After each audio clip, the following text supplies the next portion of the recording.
Now on Radio 4, the final part of our series Political Animals, in which well-known, if unreliable, Downing Street cats tell tales of their political trials and personal tribulations. This week, the current chief mouser, Larry, reveals all, if we can get him to wake up. Been here a month now. It's not really working out. I'm picking up these vibes. Hard to explain, really. Larry, Chief Mouser to the Cabinet Office, 2011 to the present day. The mouse thing has got a lot to do with it. There are definitely issues around mice. People forever asking... How's it going, Larry? Caught anything yet? And I reply, no worries. I'm on the case. Expect to make a kill any day now. Let's go, people. Let's go kill some mice. That's Patrick, your toy mouse. We'd rather like you to catch real mice. Real mice. Right. I knew that. That means you'll need to, chase them. Message received. Catch some real mice. Is penciled in. Solid manifesto commitment. Like no top-down reorganisation of the NHS. Look, Lawrence, not to put you under pressure or anything, but in the time you've been here, your kill rate has fallen off to nothing. From nothing, and, well, it's getting embarrassing. David's on record as saying you've a high chase drive. Dave, being the carpet-right sales assistant who runs the country. Oh, yeah, one other thing. When you do get your moggy mojo back, well, what we're looking for is a nice, clean kill. Right. No problem. Run that by me again. You want me to catch mice, but you want me to catch them... Humanely. We don't want you tearing them limb from limb or toying with them sadistically. A gore-fest won't look good in the photo opportunity. And might remind voters of something called... a toxic brand. Where there is discord, may we bring harmony. They don't want to be seen as toxic like her. Where there is doubt, may we bring faith. A toxic brand is making someone have it, then getting off on making someone have it, then telling the world you get off on making someone have it. Dave's friends aren't allowed to get off on making anyone have it either. And they're Tories.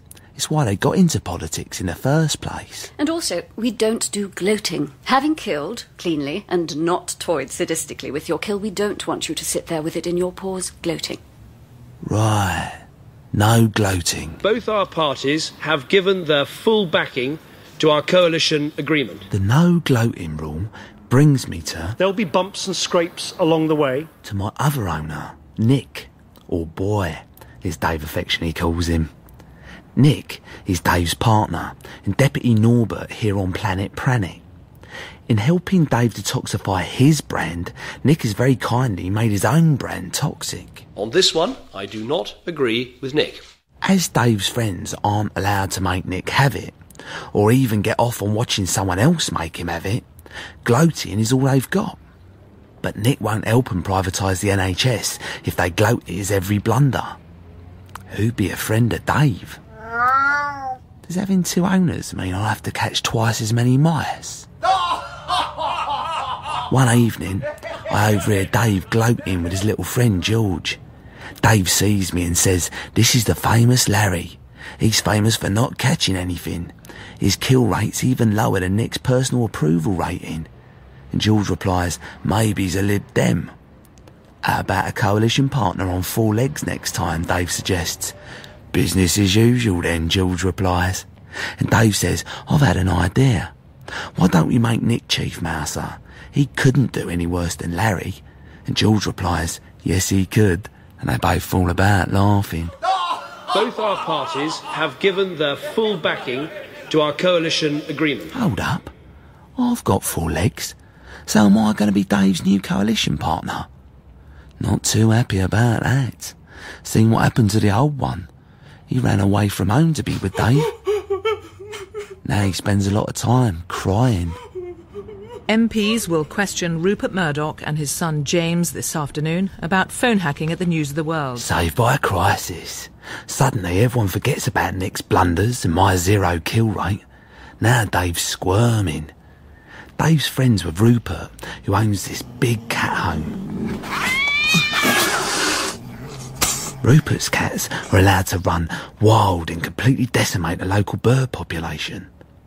Dave is also friends with a couple of pets from Rupert's own personal litter. One of them is called James.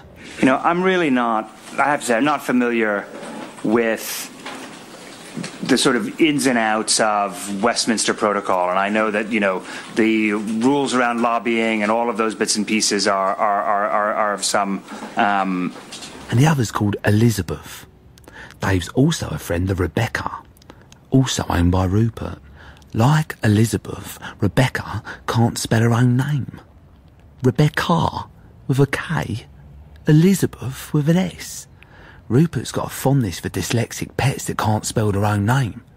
James can spell his own name. Are of some... But he doesn't do the English language. Anyhow, it was all going so well.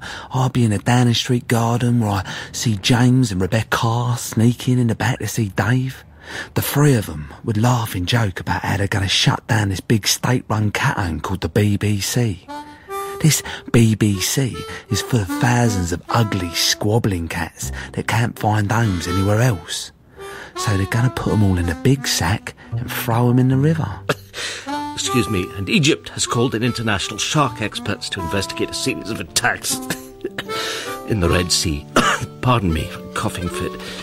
You'd think Dave would have learnt his lesson, having recently had his fundaments clawed by his friend Andy. Well, I'm obviously very sorry to see him go. Was this Andy chief mouser before me? He resigned only a few weeks before I arrived, and he used to be owned by Rupert too. Is there any animal that hasn't been owned by Rupert? He discards his animals on an industrial scale. Obviously, he resigned at the time, and I've always felt he's been punished for the same offence twice. If he's so brilliant, how come you got rid of him? He got off on it, didn't he? And gloated, and tried to bring back the toxic brand, because working for Rupert, that's all he knew. In Rupert's cat home, it's dog eat dog. Caught any mice yet, Lawrence? Muppet in Chief to Head Norbert is back to talk about my... low chase drive. What I'm after is a high chase drive. What are we after, Larry? High chase drive. Because all the press ever asks is, has that Larry caught a mouse yet? So could you dig deep and find your high chase drive within and then lovingly foster it? Be careful what you wish for. I might discover my high chase drive, then get a taste for carnage like Andy. Want me to go rogue like Andy? Then you'll have to take me out like you took Andy out. So this is what's going to happen. Unless you buck up your ideas. Yeah. Dave will make me a quadruped his new coalition partner, and my replacement will be Nick. Unless you buck up your ideas, we'll get a new mouser for number 10 and send you to work with Boy. Beg his pardon, Nick. Hold up. I'm going to work for Nick? I'm going to be Nick's mouser? I'm too useless to even be Dave's new coalition partner. And if we have to let you go, you can forget about one of those, fat cat public sector pensions because you've let me down. You've let David down. And most of all, you've... let myself down. After Chief Muppet's pep talk, things go from bad to worse. I'm forcibly ejected from Dave's press conference with Kevin Spacey. A policeman helps me through the door of number 10 using his size 11s. And worst of all, Dave sets the Downing Street press pack on me. When are you going to catch a mouse, Larry? Do you feel a failure, Larry? Are you going to resign, Larry? I can catch mice. I can. I'm not some woofed up, anti-pest and nosh-eating cat from Notting Hill. I'm a South London cat. And South London cats catch mice. I'm at my lowest ebb. Been threatened with being made Dave's new partner. Been threatened with being sent to Deputy Norbert Nick. Even been accused of being a Lib Dem. I don't know what being a Lib Dem involves, but it sounds like being neutered without anaesthetic. Meanwhile, Dave goes round pretending he likes me. Larry is working well. Living on borrowed time. Unless a miracle happens, it's back to the cat zone. Or worse. They'll just kick me out onto the street where I'll be subject to gang culture and no longer have a stake in society. And I'll set fire to shops and steal flat screen TVs. I need to catch a mouse. And fast. Which I do. Well, when I say catch, I suppose I mean find the dead mouse in the garden. Natural causes. Anyway, I take it into the house to show Muppet in Chief. I'm careful not to gloat or look as if I'm getting off on having caught it. Later, I overhear Dave laughing and joking with his little friend George. They spot me, and I brace myself for another round of anti-cat sarcasm, but no. Dave says, it's my good friend Larry. George even picks me up and strokes me. Dave says, George, you look like Blofeld with Larry sitting on your lap like that. Why don't we build a big piranha tank under the cabinet room, and when our Lib Dem partners arrive, we'll just pull a lever and they'll all fall in. And George replies, won't need to pull the lever, they'll blunder into it on their own.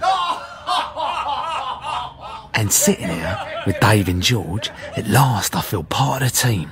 I got me moggy mojo back, even though technically I haven't, and I'm no longer regarded as useless enough to be a coalition partner. Let's go, people. Let's give that hire chase drive a workout. Let's kill some mice. Yeah. Dave and George look on appreciatively, gloat, as I dispatch Toy Mouse Patrick. The little geezer will squeak no more. Don't bother with the piranha tank, Dave and George. I'll sort out your coalition problem. I'm even allowed to have a tin of whiskers in the same room as Dave. Not only in the same room, but at the same time as Dave's having something called a kitchen supper. Rumour has it, it costs 250 grand to eat in the same room as Dave. Larry is now Premier League. And then it all goes pear-shaped. I stopped catching mice again. Well, never really started. And Dave transfers his affections to a police horse that lives with Rebecca.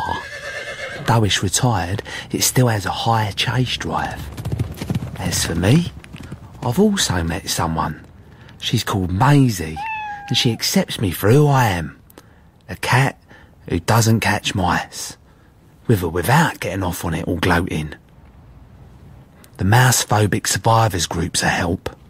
Hi, my name is Larry, and I don't catch mice, despite being Chief Mouser. But everyone here on Planet Pranet is a fancy-sounding title, and they're all as useless as me. You're not out of the woods just because David goes on TV and tells the world you've caught a mouse. You can still be replaced. By a retired police horse, yeah? In the meantime, a refresher course might be in order. Let me introduce you to Ed. We want you to catch the little fellows who look like Ed. No worries.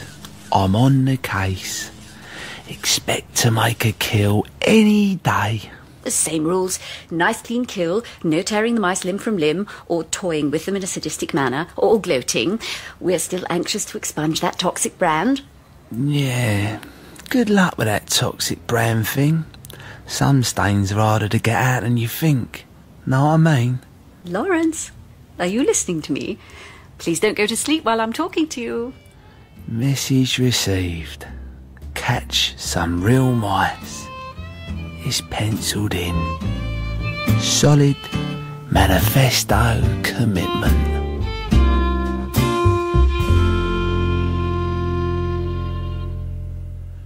In Political Animals by Tony Bagley, Larry was played by Joe Sims and the aide by Tracy Wiles. The director was Mark Beebe.